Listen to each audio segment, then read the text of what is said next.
What up? Dageho washiso na. And this is BBC Asks. What is freedom of speech? How do you define it? And more importantly, how do you draw the line between freedom of speech and hate speech? Well, back in 2018, Jordan Peterson was giving a lecture at the University of Oxford when a student asked a very long question.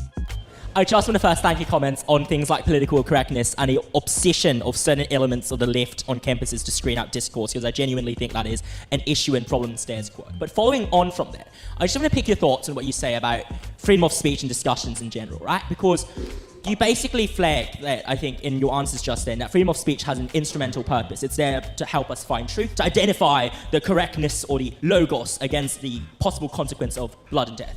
So here's the question, right?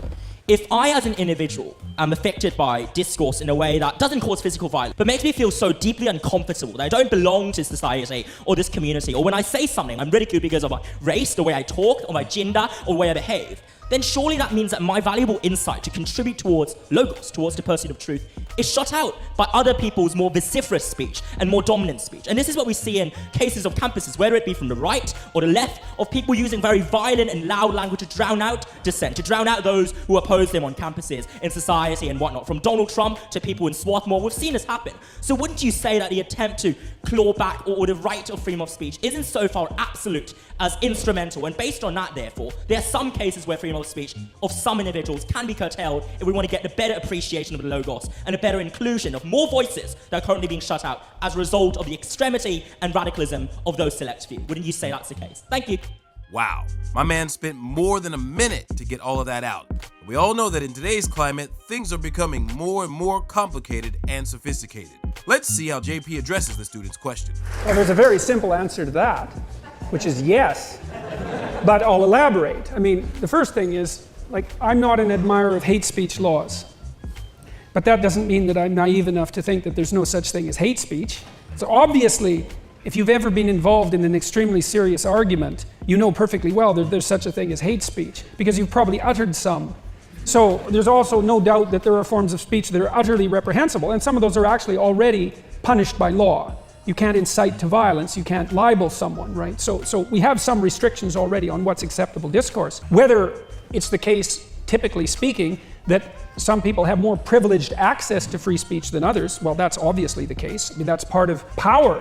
And power is one of the means by which people climb hierarchies, although the more you can climb a hierarchy by exercising power, the more that's an indication of the fact that that hierarchy has become corrupt. So there's no doubt that these structural impediments to the free exchange of discourse exist. There's also no doubt, as you already laid out, that that's not in everyone's best interest, because what you want, if you have any sense in your society, and this is also why I think that we've put proper emphasis on the sovereignty of the individual, is that you want everyone's logos to have the opportunity to clarify the unknown and reconstitute the world. And if you shut that down, then you risk getting access to the unique insights that that individual might bring.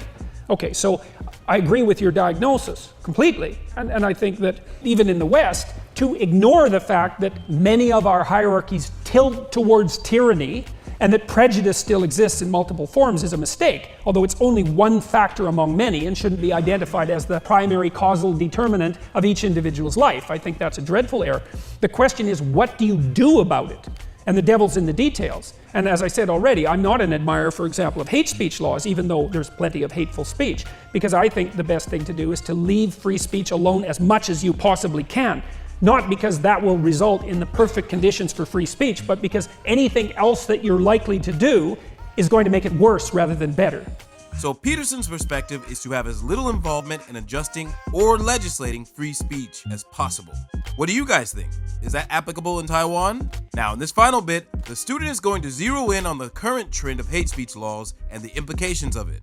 Just want to pick your brains on hate speech laws, because it seems that you agree that the pursuit of logos and logic and some sort of achievement of individualization, individual autonomy that is the end goal of discussion here, right? So let's assume, correct me if I'm wrong again, that's the end objective. No, I wouldn't say that exactly. I think that's too individualistic. I would say that what you want is two things happening simultaneously, is that you want to maximize individual development, but you want to do that in a way that brings the greatest amount of harmony simultaneously possible to the familial unit and also to the broader social unit. So those interests have to be stacked. It's like what's best for you, but that's also in a manner that's best for your family and for your community. So it's not purely individual. So on that basis of achieving communal harmony and individual freedom at the same time, wouldn't you say that there's certain forms of hate speech that are so vehement and so de-dignifying that it disrupts both local harmony within communities, but also makes individuals feel as if they can't really engage in retaliatory, clarificatory discourse against them because they fear the potential repercussions, even if it doesn't lead to violence, they just fear it so much that it might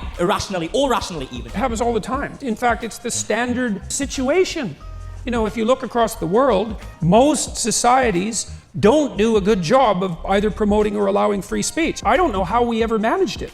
It's so unlikely because it's so hard on people and hard on those who occupy positions of power in tyrannical hierarchies that I can't believe that any society's ever managed to figure it out at all. So those dangers are always there. And I also think the highest likelihood often is that societies that do put high value on free speech will lose that because it's so difficult to maintain. Well, this is a very deep discussion with many different threads, and their conversation continues on long enough that we had to break this up into 2 episodes. So until the next one, share your thoughts on free speech and hate speech legislation and how it may affect Taiwan's future. Remember to like, subscribe, and I'll see you on the flip side. Peace!